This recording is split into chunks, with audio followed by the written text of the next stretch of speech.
here's your host, Chelsea Edwards.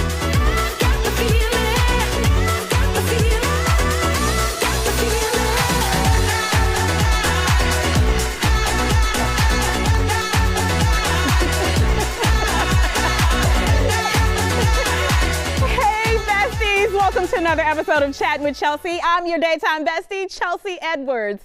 Today, we have a music history moment happening right here on the show.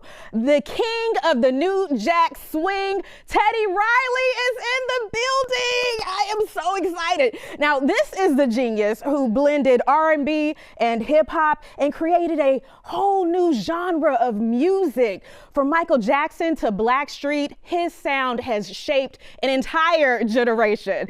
All right, but before we can bring out Teddy Riley, we gotta be fully prepared and we gotta do it right. We gotta get ready to jam, jam. And to help us with that, go ahead and dust off your shoulder pads, warm up your cabbage patch, because we've got viral dance sensation Choco joining us. Hey. There you go.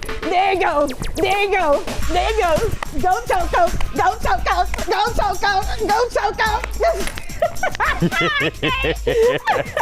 How you doing? Thank you for coming on Chat with Chelsea. So good to see you. Yes, ma'am. Now, you have been driving the internet loco for quite some time, since like 2015. Yeah, about 10 plus years. Yeah, Absolutely. Yeah. And so we've seen a lot of your videos, laughed and danced to a lot of those. But you also put up a dance video, like a tribute to 80s and 90s dancing that actually caught the attention of Teddy Riley. Yeah, I in 2014 or 15, I was always doing like some 90s videos. I love the 90s music. That's what I grew up on. And this one video I did with the yellow bomber jacket, it hit like 10 million views, and Teddy Riley reached out and he was like, man, you got to perform with us in Vegas. It didn't happen because of our schedule conflict and all that good stuff, but it was able to spark a relationship between me and him. And over the years, we just collaborated with different videos and stuff like that. So I've been getting my jam on. Yes, jam. So have you met him in person yet? No, I haven't met him in person. It's been twice we're supposed to meet. One for Vegas and one in San Antonio, because they were doing like a R&B Love with Keith Sweat. Okay. And something happened again. It's just our schedules. We could never make it happen. You know what happened? It was meant for you to meet him today on Chat with Chelsea. That's what happened. All right, so I know you got to get me ready. I need a refresher. I mean, this was my time. Oh, yeah. You know what I'm saying? This was my time. But I need a refresher on these dance moves. So I'm going to kick off these shoes and throw these over here. There you go. Okay, now what's the first move you want to refresh me So on? the first move that always comes to mind is, I'm always watching Fresh Prince, and I always hit him with the, Hey, okay. And then you just let the neck loose. You just let the necklace loose. Let the arm just swing. He's always doing this moves. And then you got the other ones from Poison. You hit them with that. Oh yeah. There you go. Okay, so it's a double up on each side. You can double up on the side, or you can just one. We can do one. Mix it up however you like. Then of course we always got the original, the Running Man. Okay. Running Man. There we go. Yeah. I know my chain is on the mic, but we good. I mean, you gotta have a chain though. And then you got the I call this like the side swipe. What do we? A side swipe. Okay. So it's this way, that way, this way. There you go. Okay, this way. Okay. There you go. All right. Hey, it's coming back to me now. It's coming back. Okay. All right. And then we got the bam. That's what we call it. There we go. Bam. That's one a little harder though. Okay. I mean, we should have called this a workout segment. Oh yeah. This is why everybody was fine in the 90s. And we're gonna hit that MC Hammer typewriter. You wanna go in front or you wanna go side? Ooh, okay, let me go. So we'll go across this way, then go across that way. I'm gonna so let you go in front. All right, so we're going and you go in front. Okay. I'm going not rotated. These burning the calves right here. I mean, really? Golly. Ooh, we got somebody some health benefits today, bringing all of this back. I mean, this is a little bit, still in the 90s, but you can roll around however you want to do it. Okay. Cabbage patch. There you go. Now that is one of my favorites. Yeah. This is the one where they used to call me and my cousins downstairs. Do that move. Y'all do that cabbage patch. Okay. I love it. Okay, I think we should like put them all together. Okay. Maybe. Okay, y'all have some music we can play? Yeah, let's, DJ, where you at? Yeah, there we go, DJ. Where you at, DJ? That's cardio. Everyone's in shape in the 90s. Yeah, this is why. All right, I'm gonna just follow your lead. Hit with that Fresh Prince.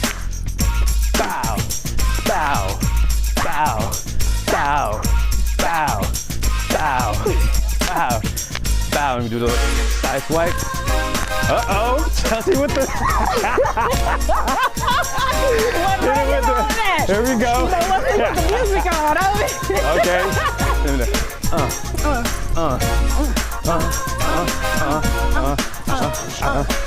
Okay. There we go. Nice.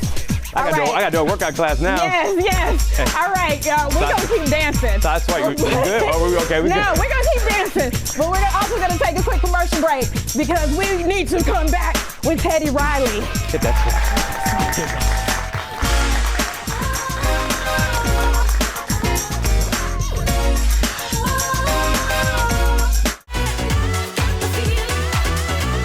Welcome back. We are sitting down with the legend. He is here, Teddy Riley, the man himself, who actually created the New Jack Swing, something that I grew up on as well. I mean, you really shaped a lot of us during those primary years. Well, I'm so happy to know that I've done that. It's a seed that I planted, and I'm overwhelmed, but I'm very grateful to still be here and still be doing what I'm doing in my 40th year. Wow, that is incredible. I mean, you have stuck it through, like all the different things that you've done, all those decades. What does it feel like to still have people coming up to you and saying, man, you had such an influence on me? It feels amazing, just to still be in the number and still be around, A lot of us have not made it through even COVID, so just to still be here and be able to share my music and write this book, it feels great. Now, this is such a good read. Remember the Times. It's out now. You guys have got to go pick it up because I learned so much about your life. Like many other people, I was first introduced to you through Guy, you being a member of that group. But there was so much history that happened before then. Like you started really doing music when you were like really young, like 9 years old performing. Right. Well, playing in church. But at 14, 15, I started venturing out trying to join a band. Yeah. And they would never let me join until the keyboard player quit. And when he quit, I kind of noticed, I was like an investigator. Okay, the keyboard player quit. My chance to get in. And I used to walk around carrying my little Casio keyboard and trying to play, and I asked them, could I play for them? And they were like, listen, Shreddy, if you don't know how to play, we taking your Casio. Dang, it was rough out there in those streets. This was back in Harlem? I'm from the hood, yes, in Harlem. So thank God, I knew how to play. And they auditioned me, and I wound up joining the band. 15, 16 years old, we were performing in nightclubs and lounges. Man, it's so cool to hear how these opportunities just seem to present themselves for you. Because when you started playing in church, it was because the piano player quit. Yep. So what do you attest that to looking back? Well, I just think it's opportunity. It's like your chance, I always think of a Harlem Boys chance. It's to get in where you fit in. And that's what I've done all my life. I was always a team player, so I just said, you know what, let me just stick it out. When you come from Harlem, the hood, everything is a great chance. And everything is a blessing. It's a blessing to just wake up the next morning coming from the hood. Yeah. So yeah. But you also stayed ready, it seemed like, for those opportunities. Yes, you always have to be ready. So, before even joining the band, I just practiced every song that my mother played, including the church songs. So I had to know that. In order for me to do anything outside of church, my mother was always, you gotta know the church songs. Yeah. Yeah, before you do anything else, we're going to do some praise and worship. Exactly. For sure. Exactly. Couldn't get by with that. Yeah. Now, you did talk in the book about how you were growing up in Harlem during the crack epidemic. Yes. And so you did end up a part of that world for a little bit. Yes. Like, what really pushed you out of it? Well, they pushed me out of it. Actually, my guys on, who I used to hang out with and actually hustle with, they kicked me off the streets. And only because they knew I had a better dream. This wasn't the dream. And they saw that. And when they saw it, it was like, you can't come on the block no more. And then, my mom called me on the block. So that's kind of, it was like, we don't even want to disrespect your mom because, we want to eat at her table one day. Yeah. And they did, a lot of them did, So what we used to do every weekend, which was the fun part of being a part of them, was we used to go to Harlem War, the actual club. Okay. And we used to see artists that I wound up producing later, like Dougie Fresh, Kumo D, Big Daddy Kane, and I have a show coming up with them next week. Yes. So it's the Legends of Hip Hop. So this will be my first hip hop show. Wow. Because I was never bought into hip hop or, recognized as a hip hop producer. But you really were. Yes. You worked with all these I started with hip hop. Yeah. And, a lot of my songs that I did back then was big hip hop records like The Show and How You Like Me Now. Yeah. Big Daddy Kane, I Work. And all those records, that I've done back then. When the 50th anniversary of hip hop came, it was like, where's Teddy? Yeah. But such a big role. But it's okay. I understand because it's a lot of hip hop artists. It's a lot of people, and I'm just a producer in it. I did a hip hop record, but before that it was just all production. So. I mean, you were so much more than a producer, though. You helped shape so much, so many careers, actually. And you worked with so many greats. Part of the book talks about your work with Michael Jackson. You actually spent more than a year out there in Cali. Yes. Working with him on Dangerous album. That was a long process. It's like going to school for a whole year. You gotta do the whole course. Yeah. There's no break. It seemed like he did not want you to leave. Like he was like, he didn't. You'll definitely read it in the book. He one time he had left after we were singing he was singing the first verse of Remember the Time, and after the first verse, everybody was so happy. He was happy he got through it. Next thing you know, he disappeared. He got on a private plane, on his private jet, and went to Switzerland. Oh, okay. Just up and went. Okay. And didn't want to tell me, but I said, Michael, if you're out of town, I need to take a swing home. Let me get home. You get a break too. Go back to Virginia. He was like, no, you can't leave. I said, but I miss my family. He said, bring them. I said, I miss my friends too. He said, bring them too. Bring everybody. He said, yes. And when he did, my daughter was so happy. She's 38. Wow. Yeah. But that was the thing that I was able to, give her. She was with the king of pop. Yes. All right. Well, we got to talk more with the king of the New Jack Swing, more about this book. We're going to take a quick commercial break. Now, don't shake that rump too hard because we're going to be right back, okay? All right. Keep it here. All right. That's so cool.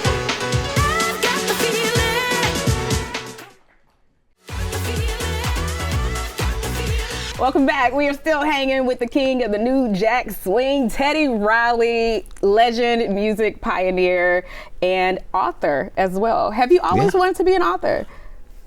I never even had a thought of being an author. I mean, just to have a book, and my writer who wrote it with me, I kind of wanted him to just get the credit. I just wanted my story to be told. Yeah, it's such a good story, though. And thank you. I will say I cracked up when you talked about floppy disk Oh, yeah. and having to explain that to the youngins. So I brought a visual, just so I dug in my storage. It's so funny because you were like, "Let me explain what a floppy disk is." Y'all. This is crazy. Take a picture of that. Take a picture of that. So you used to have to store some beats and things on the floppy disk. Remember the time? All of Guy records, everything went on a floppy disk. Yes. What is it like seeing how far the technology has come? And also, people don't know that you have played a part in shaping that technology as well for the music industry. Yes, going to Manhattan School of Music for electronics in 1985. Right back. And just learning about it, that's how I'm so I'm so up to date when it comes to technology today. Yeah. Like designing different things in USB products. Okay. And I'm getting into the hardware world. Nice. So. I mean, it's awesome that you didn't just like sit back and let things keep moving. You've actually been like in it. We would be lost. Yeah. My children would be lost. They call me for tech support. Okay. Yes. See, that does not happen in my house. My dad is always calling me for tech support with his phone. Now, one of the takeaways from this book, I feel, is that you are trying to pass on to the younger generations some of the experiences that you had in the music industry that they could learn from. Now, I was like, my mouth dropped at certain points reading about how you were taken advantage of. Like, what do you hope like future performers and artists take from your own experiences with that? What I want them to take away is just knowing their business. You know, sometimes don't look to the lawyer to do everything for you or give you all the answers. You have to kind of make the answers and kind of decide for yourself, you know, what's your goals? You know, what's your end goal? Once you know what your end goal is, you know what your decisions are. And a lot of people don't take it that way. They just say, let's just do it. You know, let's go. And that's how I used to be, because my goal was, I want my music to play on the radio station. I want it to play here, and I want it throughout the world. I want everybody to just enjoy my music. And I didn't think about the business. So there were a lot of projects now today, planting the seeds back then. I'm looking at these projects and I don't get paid from them. Wow. I don't earn the residuals. And the one thing about Michael, which I really truly value him as like a big brother, because he kind of told me a lot of things that I would probably miss in business. You know, he's like, are you getting this? Are you getting your neighboring rights? I didn't know nothing about this stuff. Neighboring rights is, say if you talk on somebody's record, do you know you get paid to do that? Oh. That's called neighboring rights. If you play a guitar part, it doesn't matter. If you walk on a record. Okay, they're using my footsteps. Exactly. I need to be paid. If you get paid neighboring rights. Yeah. Oh, wow. Okay, so these are things that you learned way down the road. I mean, you were already successful. People already knew your name, but you were really learning the business. 6-7 years ago, I learned it, and I got with a company, and a lot of it I couldn't get because it was past the statute of limitation. Oh, wow. So you couldn't even. That money is gone. Wow. Okay. I've played on almost all my records, and that's a lot of neighboring rights residuals. Wow. And I'm just seeing it. My goodness. Yeah. Is there anything else that you want people to take away from this book? I definitely want them to take away knowing street smarts, because you're not always going to make it in the business smart. What I've learned from my education in street smarts is how to make up for what I've lost. And I've done it. You know, I've stepped outside of the music industry, and actually just maybe 2 years ago, I've never thought I would make any type of money outside of the music industry. And my CFO made me a believer. She was like, I'm gonna show you something. Yeah. So I started getting into the trading world. Oh, okay. and getting into trades. And I said, you know what? This is so incredible. It's like going to Vegas and winning a lot of money. And then at that point, I said, you know what? I work for my children. And I made them money, you know. Okay. And that was my goal, is let me make and plant the seeds for my kids so that they're gonna be good, and I could just sit back and take vacations, you know, do what I want to do. Live your life. Yeah. So not 'Cause only I never really had a chance to live my life. Yeah, I love that not only are you continuing to educate yourself in new things, but you're passing on that knowledge and the residuals to your kids. Yes. Oh man, thank you so much for sitting down and chatting thank with you for us. having me. Love the book. You guys check out Remember the Times. And we'll take a quick break. We'll be right back after this.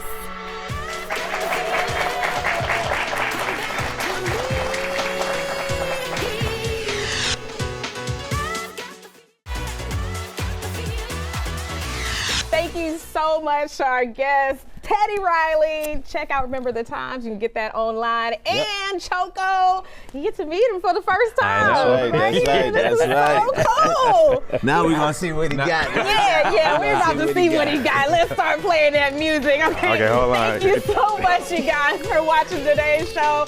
Wardrobe provided by Trezor Cache Boutique. Follow us on social at Chelsea Show Fox and YouTube. Subscribe to our channel, Chattin with Chelsea. Okay, I'm ready to do these moves. All right. Teddy, you ready? I'm gonna put my shades on like Teddy. All right. Yeah. Okay. I'm ready. There we go. There we go. What else we got? We got the running man. We got the running man. Okay. Oh, I see you, Teddy. Still got it. Still got it. I got all these big Okay.